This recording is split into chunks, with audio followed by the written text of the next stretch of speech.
कोणी घ्यायचं? हा काँग्रेस तिकडेच येते आम्ही आता संतोषी, ते आपण शैलेंद्रजींकडे जाऊयात की तडजोड करायची कोणी, इथे सगळे येऊन थांबत आहे.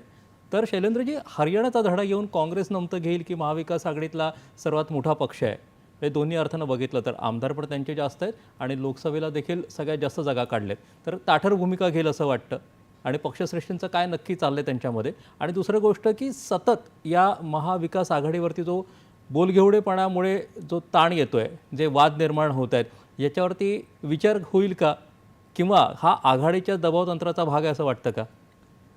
नाही, जागा वाटपाच्या बाबतीमध्ये जसं मी मगाशी म्हणालो की शिवसेना आणि राष्ट्रवादी काँग्रेस म्हणजे शरद पवारांची काँग्रेस आणि उद्धव ठाकरेंची शिवसेना हे दोन्ही पक्ष फुटलेले आहेत. म्हणजे ते आता त्यांचा अगदी छोटा तुकडा त्या नेत्यांकडे राहिलेला आहे, शरद पवारांकडे किंवा उद्धव ठाकरेंकडे.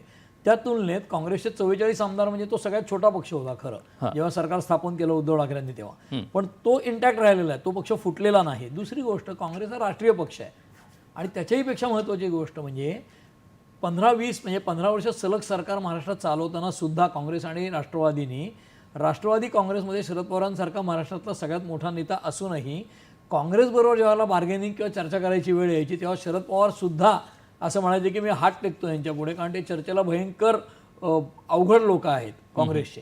तसं असताना उद्धव ठाकरेंच्या समोर ते शरणागती पत्करतील जागा वाटपाबद्दल असं मला दिसत नाही. त्यांनी जर भूमिका घेतली, काँग्रेस हा निसंशय मोठा पक्ष आहे आता, त्याही पलीकडे लोकसभेच्या यशानंतर हरियाणात जरी अपयश आलं असलं तरी हरियाणा हे राज्य वेगळं आहे, महाराष्ट्र हे वेगळं आहे. लोकसभेला यश जरी खूप मिळालं असलं काँग्रेसला तरी काँग्रेसच्या श्रेष्ठींना हे पण माहिती आहे की लोकसभेसारखंच मतदान लोक विधानसभेला करत नाहीत आणि हे सगळं लक्षात घेतलं तरी सुद्धा ते हार्ड बार्गेनर आहेत काँग्रेस. तेव्हा ते उद्धव ठाकरेंच्या सगळ्या मागण्या मान्य करतील अशातला भाग नाही. आपण दुसरा एक मुद्दा त्यात लक्षात घेतला पाहिजे, जागा वाटप आणि महाविकास आघाडीतले मतभेद याच्यामध्ये या तिन्ही पक्षांची काही बलस्थानं आहेत. म्हणजे शिवसेनेचं आपल्याला सगळ्यांना माहिती, आपण मुंबईत बसलेलो आहोत, मुंबई शिवसेनेची हे आपण वर्षानुवर्ष स्लोगन ऐकत आलो बाळासाहेबांची. त्याबरोबर ठाण्यात शिवसेना स्ट्रॉंग होती, पण ठाण्यातले एकनाथ शिंदे फुटलेले आहेत आणि वेगळे झालेत.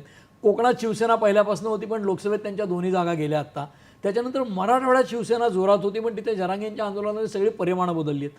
विदर्भात शिवसेनेचं काही स्थान होतं पण विदर्भ हा परंपरागतदृष्ट्या काँग्रेसच्या पाठीशी भक्कमपणे राहिलेला भाग आहे. पश्चिम महाराष्ट्र हा शरद पवारांचा ठसा असलेला भाग आहे.